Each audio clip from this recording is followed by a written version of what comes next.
Bueno, en la última parte de la unidad 3 vamos a ver la parte de cultivo de células de mamíferos. Este cultivo de células de mamíferos es bastante más complejo y caro que la fermentación bacteriana o de levaduras. Tengamos en cuenta el siguiente punto. Un Escherichia coli para duplicarse tiene un tiempo de aproximadamente entre 20 minutos y una hora. Una célula CHO para duplicarse tiene aproximadamente 20 horas, con lo cual los cultivos de células CHO llevan aproximadamente 20 días. Por otro lado, requieren medios de cultivo más complejos, como dijimos, tiempos mayores de cultivo, y las células son mucho más sensibles a las fuerzas mecánicas, con lo cual el proceso de agitación y de aireación tiene que ser bastante más cuidadoso. Desde el punto de vista de las instalaciones también es bastante más complicado. Todo el proceso de expansión celular lleva más tiempo, como dijimos, para llegar a un inóculo adecuado de un fermentador de un volumen alto requiere mucho tiempo y obviamente requiere cumplir con todas las buenas prácticas de manufactura en cuanto al procesamiento y manejo aséptico y evitar de todas maneras las posibilidades de contaminación. Recordemos que son células de mamíferos, los medios son muy ricos y cualquier mala operación va a llevar a la contaminación bacteriana. Bueno, acá tienen algunas condiciones de las instalaciones respecto de la protección del cultivo y del operador, la incubación, el mantenimiento y la manipulación y algunos procesos de controles de proceso. Por ejemplo, se requiere microscopio invertido de contraste de fase, contadores celulares, a veces un citómetro de flujo, microscopio de fluorescencia, que para el caso del cultivo de células bacterianas o de levaduras no son necesarios. Como dijimos, el proceso es exactamente igual desde el inicio hasta la finalización. Vamos a tomar un vial del banco de trabajo, vamos a hacer una expansión celular y finalmente vamos a llegar a inocular el fermentador productivo y a partir de ahí se hará el proceso de downstream.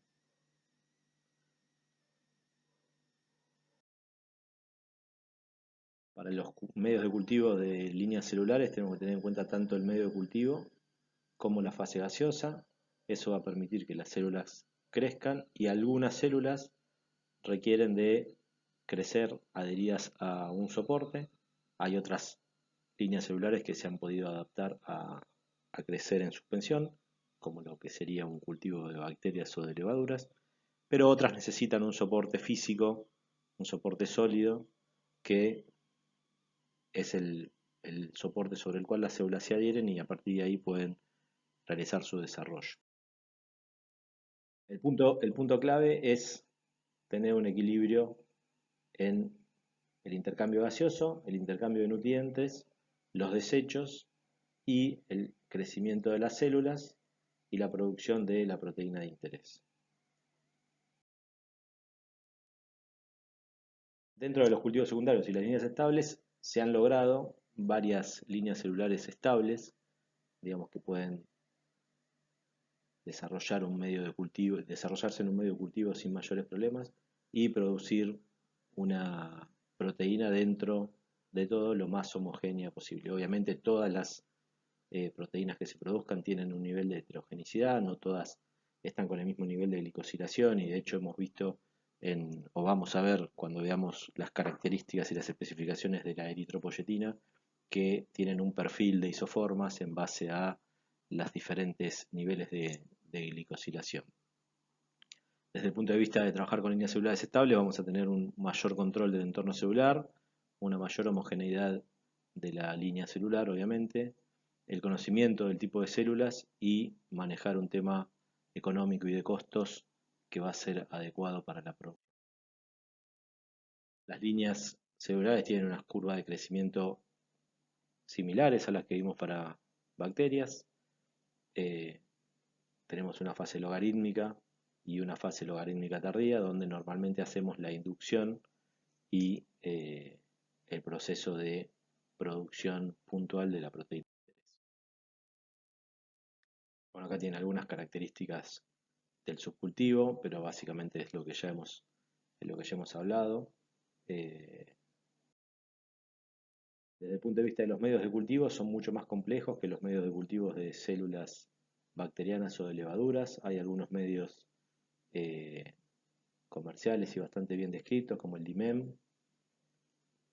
Estos medios contienen aminoácidos, hidratos de carbono, normalmente glucosa, puede haber otro, ácidos grasos esenciales, algunos lípidos y sales minerales, oligoelementos y vitaminas. En algunas etapas del proceso, no en el cultivo final, pero sí en algunas etapas de la expansión, al inicio de la misma, se pueden usar antibióticos. Se usan buffers para regular el pH.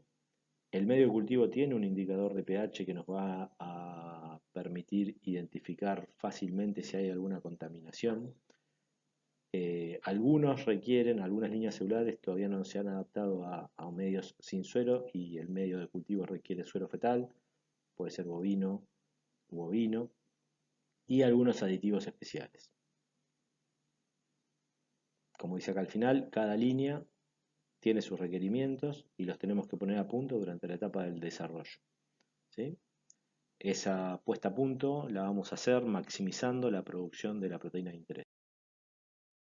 Acá tienen algunos ejemplos de los medios de cultivo. Acá tienen más ejemplos de medios de cultivo. Las características de algunos medios de cultivo que pueden venir comerciales ya en estado líquido y estériles para su uso directo. Requieren o tienen el pH ajustado, tienen la osmolaridad ajustada, tienen la viscosidad que le aporta el suero, la temperatura de crecimiento de la célula de mamíferos. Normalmente requieren de una mezcla de gases adecuada y de una agitación que no afecte que no afecte por estrés mecánico al desarrollo de las células. El suero aporta ventajas, nutrientes básicos, proteínas y factores de crecimiento, así como hormonas y promotores de adhesión a las matrices e inhibidores enzimáticos. Y también tiene desventajas, que son básicamente las características propias del suero, que no estén infectados por ningún tipo de virus, que tengan una composición indefinida, eso es una desventaja, que haya variabilidad de lote a lote, son bastante costosos y encarecen mucho el proceso. Hay que tener cuidado con todo el proceso de esterilización y, como dijimos, contaminantes virales y eh, el tema de BCE, que es la enfermedad de los priones. Eso tiene que estar libre y hay algunos países que emiten sueros libres de BCE. Normalmente el suero bovino, cuando es componente de algún medio de cultivo, uno lo obtiene irradiado, ya viene estéril, y lo procesa de manera séptica en la preparación del medio de cultivo previo al inicio de las operaciones de upstream. Tenemos que tener mucho cuidado cuando compramos medios comerciales en la selección de los proveedores, que vengan bien caracterizados, que no nos generen problemas de abastecimiento y tener contratos a largo plazo de abastecimiento para poder usar ese medio cultivo en todos los procesos. Recuerden que la forma y el procedimiento mediante el cual hacemos el upstream lo ponemos en el registro y no lo podemos cambiar. Vamos a tener que tener posibilidad de hacerle algún control inicial al medio cultivo cuando ingresa a nuestras instalaciones. Vamos a tener que tener un plan de calificación del proveedor, que lo vamos a ver después cuando veamos la parte de GMP. Esto es mandatorio en lo que es buenas prácticas de manufactura. Y vamos a tener, como dijimos, que tener el control de calidad puesto a punto para que cuando entre el medio de cultivo lo podamos analizar y una vez aprobado lo podamos utilizar en nuestro proceso de...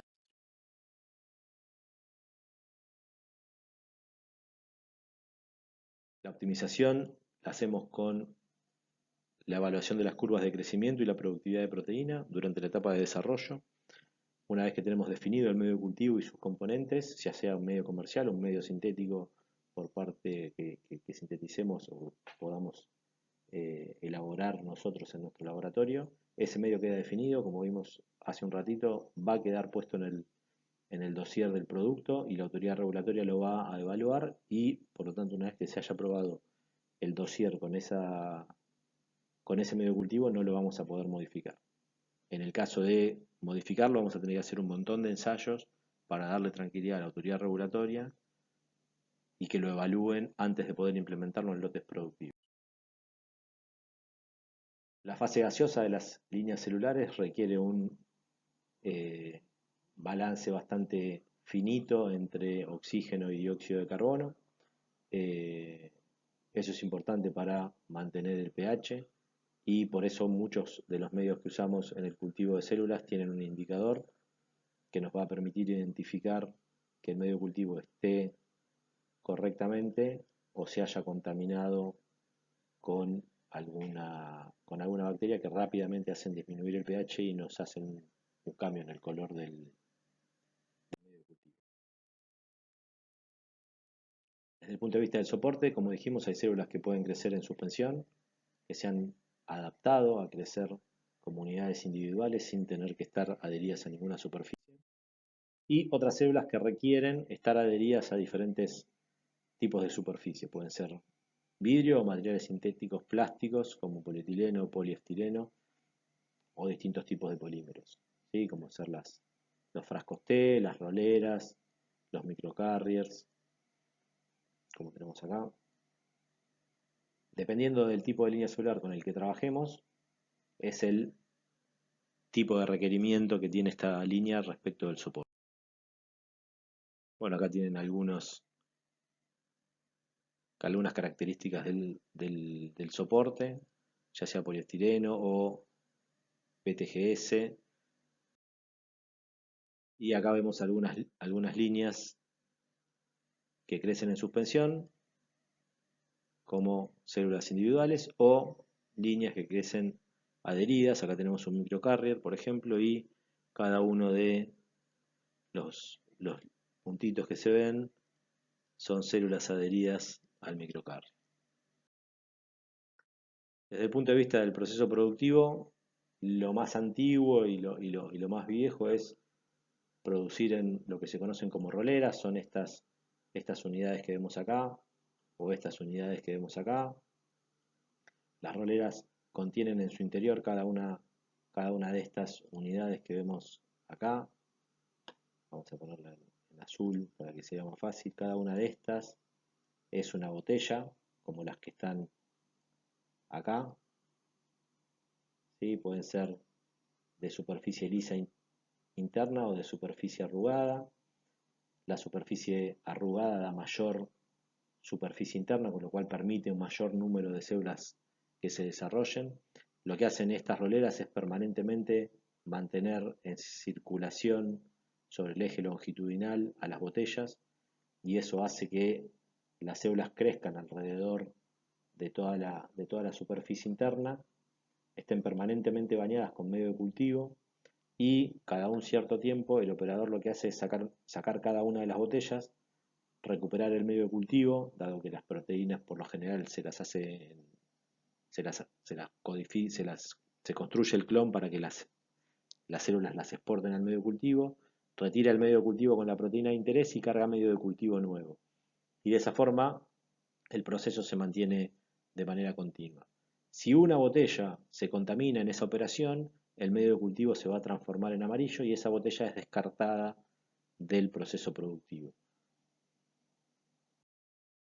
Fíjense, acá tenemos un cuarto que obviamente está a la temperatura óptima de crecimiento, donde el operario, fíjense cómo está vestido para cumplir con todas las normas GMP, va mirando las botellas. Estas botellas, una vez que vuelve a colocar esto en su lugar, el proceso continúa, siguen girando y el líquido sigue bañando permanentemente el interior de la botella, donde las líneas celulares, donde las células van creciendo y produciendo la proteína.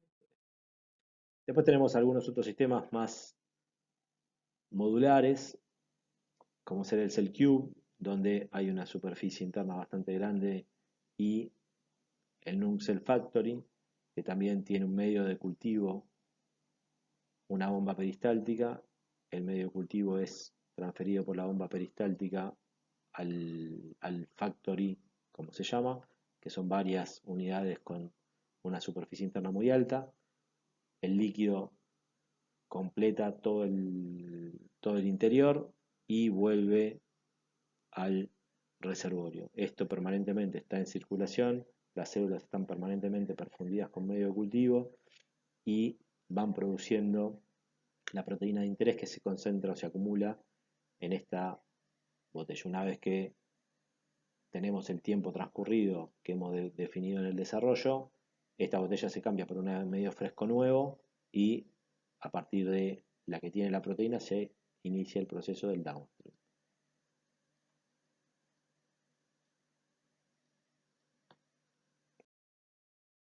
Otra opción es los reactores de fibra hueca, que son un montón de fibras que aumentan mucho la superficie interna.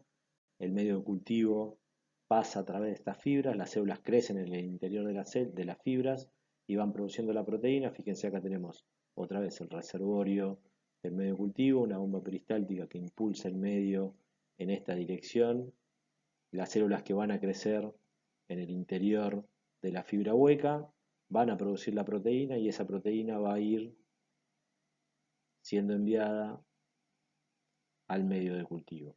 Esto está permanentemente en circulación. Cuando vuelve a pasar un determinado tiempo que hemos definido en la etapa de desarrollo, se cambia la botella de medio, esa botella va al downstream y el medio fresco vuelve a perfundir las células para que éstas sigan produciendo proteína.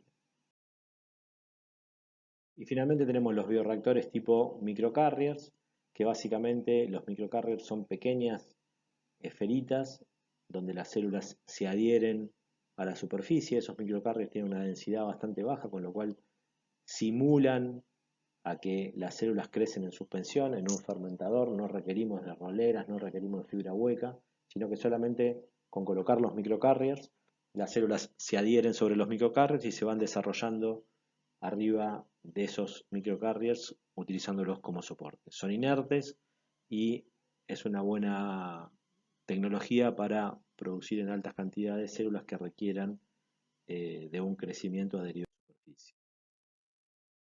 En este sentido se pueden usar reactores airlift, donde hay un movimiento por una agitación por la entrada de gases u otro tipo de tecnología.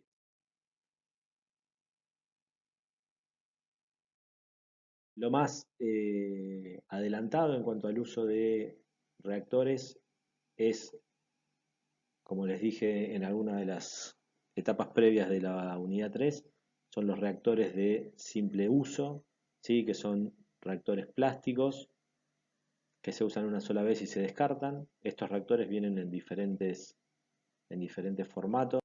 Lo que más comúnmente encontramos son una estructura de acero inoxidable, que es el contenedor de una bolsa plástica.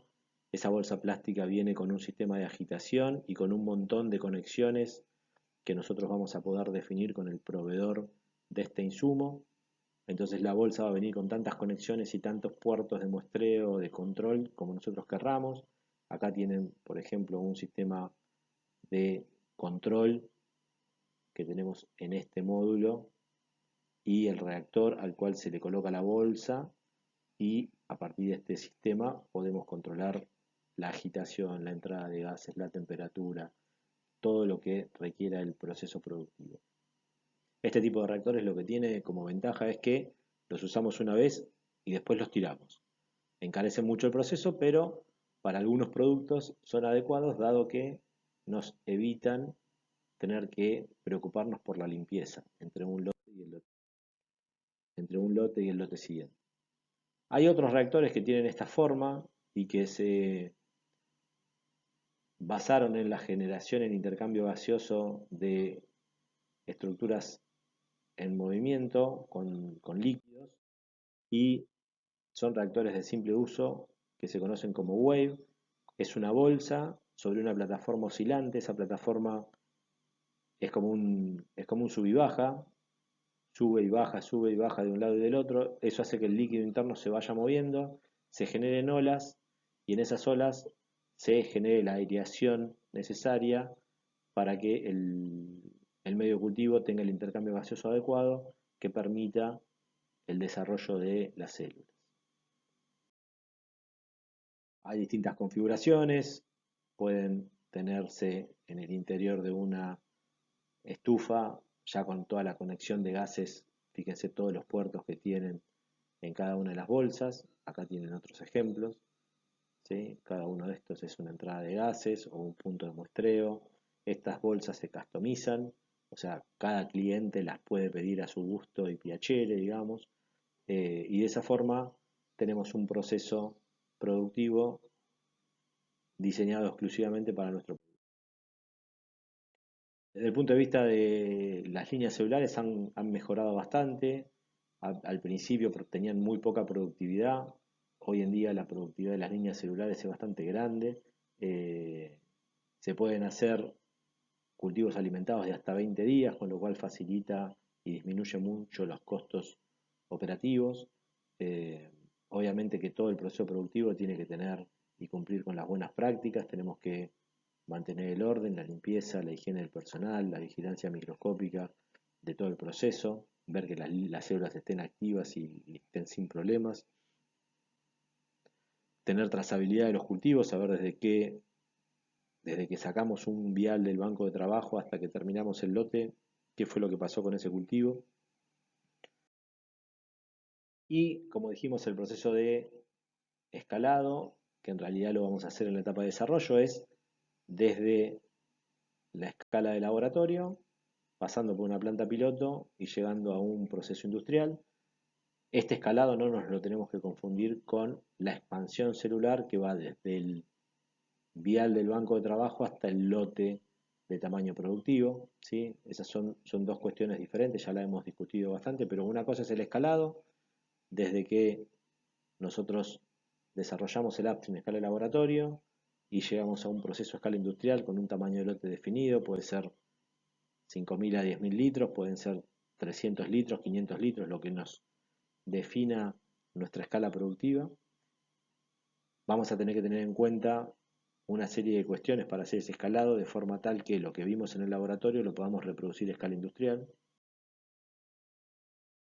Tenemos equipamiento a escala de laboratorio, a escala piloto y a escala productiva de distintos proveedores que manejan esos criterios de escalado. Por ejemplo, si nosotros trabajamos con equipamiento del mismo proveedor y tenemos un reactor de 5 litros de escala de laboratorio y después pasamos a uno de 50 litros de escala piloto y después pasamos a uno de 450 litros o 500 litros de escala productiva, las geometrías y las características de cada uno de los reactores están contempladas para que el proceso de escalamiento sea lo más sencillo posible. Hay veces que se puede, hay veces que no se puede, eso depende de la compañía en la cual uno esté. Acá tienen algunos papers respecto de las condiciones de cultivo en la glicosilación, todo eso en líneas celulares, las condiciones de cultivo y las características de las glicosilaciones que obtenemos en la proteína dependen mucho del proceso de cultivo y eso lo vamos a tener que verificar desde el laboratorio a la escala productiva. Acá tienen otro paper también. Y finalmente tenemos reactores de desarrollo que podemos utilizar. Hay algunas formas de optimizar un desarrollo para optimizar el desarrollo del upstream. En cada una de estas celdas en cada una de estas wells de una placa de 24 podemos tener una condición de cultivo, una condición de inducción diferente, por ejemplo, o podemos tener un medio de cultivo diferente, o podemos hacer un desarrollo en células o en frascos T o en diferentes botellas rollers. Y hay algunos reactores que vienen para desarrollo en donde en una misma corrida podemos tener 4 condiciones diferentes de cultivo, ya sea variando el medio, variando las características de temperatura, de pH, lo que nosotros definamos variar en la etapa de optimización del del medio de cultivo para el upstream.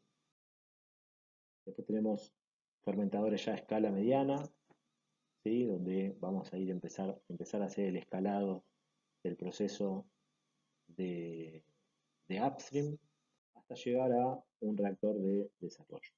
Este, por ejemplo, es un reactorcito que me permite tener 24 compartimientos en esta condición. Puedo variar 24 medios de cultivo diferentes bajo una misma condición de desarrollo y evaluar la productividad de cada uno de esos medios.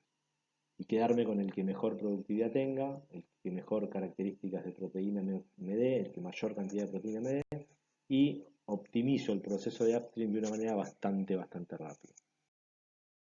Y después tenemos que pasar a la escala de desarrollo y a la escala piloto y finalmente a la escala productiva.